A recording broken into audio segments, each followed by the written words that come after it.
damai sejahtera Allah yang melampaui segala akal, itulah yang memelihara hati dan pikiranmu di dalam Kristus Yesus Tuhan kita. Amin. Shalom, selamat pagi Bapak, Ibu, Saudara-saudari yang terkasih dalam nama Tuhan kita Yesus Kristus. Selamat bertemu kembali dengan program Renungan Harian HKBP Distrik 29 Deli Serdang.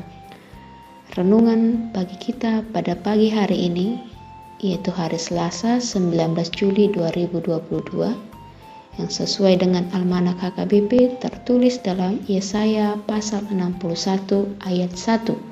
Demikian bunyinya, Roh Tuhan Allah ada padaku, oleh karena Tuhan telah mengurapi aku. Ia telah mengutus aku untuk menyampaikan kabar baik kepada orang-orang sengsara dan merawat orang-orang yang remuk hati, untuk memberitakan pembebasan kepada orang-orang tawanan dan kepada orang-orang yang terkurung kelepasan dari penjara. Demikian bunyi firman Tuhan.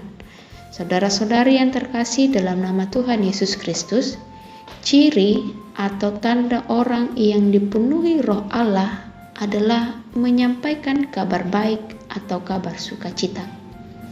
Nats kita pada pagi hari ini adalah panggilan Allah kepada Nabi Yesaya, di mana Yesaya diutus untuk menyampaikan kabar selamat kepada bangsa Israel yang telah kembali dari pembuangan. Hal ini bertujuan untuk memberikan penguatan kepada bangsa tersebut agar jangan mereka ragu, apalagi sampai hilang pengharapan. Nah, nubuatan ini juga merujuk kepada Yesus Kristus, dan dalam memulai pelayanannya di dunia ini, nats ini juga telah ia bacakan ketika dia berada di Bait Suci di Nazaret. Dan semua itu telah dikenapi oleh Yesus melalui hidup dan pelayanannya di tengah-tengah dunia ini. Jika dipertanyakan kepada kita, siapakah orang yang membutuhkan bantuan dari dokter? Tentu jawabannya adalah orang-orang yang sakit. Yesus juga datang kepada orang-orang berdosa, kepada orang-orang yang remuk hatinya, seperti yang tertulis dalam Lukas 5 ayat 32. Apakah hati Anda terluka atau remuk karena sesuatu? Jangan pernah berpura-pura dengan menganggap luka itu tidak ada, apalagi berusaha menyembunyikan luka itu dari hadapan Tuhan, karena itu adalah hal yang tidak mungkin. Lalu yang Tuhan inginkan yaitu kita mau membuka hati kita kepadanya. Karena Dia datang untuk menyembuhkan luka-luka hati kita. Kita semua pasti membutuhkan pertolongan. Dan Tuhan memiliki tujuan kepada setiap kita.